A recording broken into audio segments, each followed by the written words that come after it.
All right, we're back with our CrossFit and at-home Metcon for Friday, February 19th. 12-minute alternating EMOM today.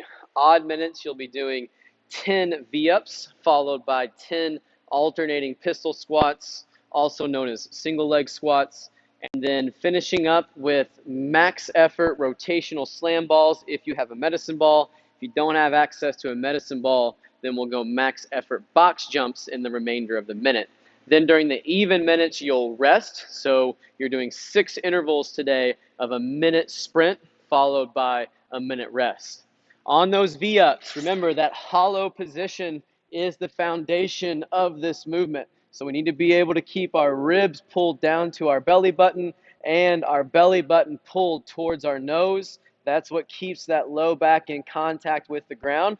If you can hold this position, you've got enough strength to keep your low back safe, to have good pelvic control with about anything that you do. So that's why this position is so important.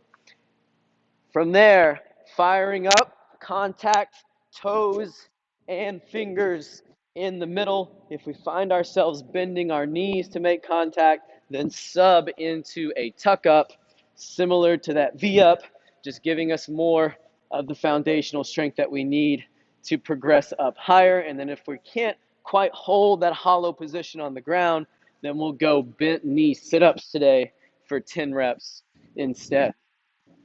After that, we've got 10 single leg squats. So full range of motion, keeping that front foot off the ground, stand tall on one side, then alternate over to the other side. If we need assistance, then we're going to use a box as a depth target today. Lift one foot before you initiate. Keep this whole foot on the ground. Don't ever let that heel come up. Weight stays centered over this base leg. Come all the way down until we tap. Stand tall, then plant that other foot and switch over to that other side. We can use short boxes as well. We can stack a couple plates on those short boxes to get to a depth that's relatively difficult for you, but still allows you to keep your heel on the ground. Other big thing you want to watch out for is throughout this squat, we want that knee to stay in line or outside of the toe. So if you feel that knee caving in, then we need to elevate up a little bit higher, or at least focus on keeping that knee driven out. After our 10 single leg squats, we'll finish up with max effort rotational slams or box jumps. You want to be to that point around that 30-second mark. On that rotational slam, remember it's a jump, a stretch, and then a slam. When we get that big stretch at the top, we can get some of that elastic tension, which will give us some more power as we slam over to the other side. So jump, stretching those toes, slam, jump, stretching those toes, and slam.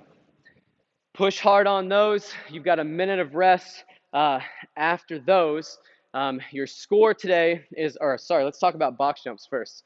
If you're doing box jumps today, pick a height that's going to allow you to land with those hips above the knees. Be sure to stand all the way up each time. Remember, good jump mechanics, starting hip width, and when we land, landing shoulder width. So if you don't have that medicine ball, let's go box jumps, max effort at the end of that minute. Your score today will be your total rotational slams or your total box jumps. So set a benchmark in that first round and then try to get back to that same number in those subsequent rounds. Good luck on today's Metcon, and we'll see you back tomorrow for Saturday's workout.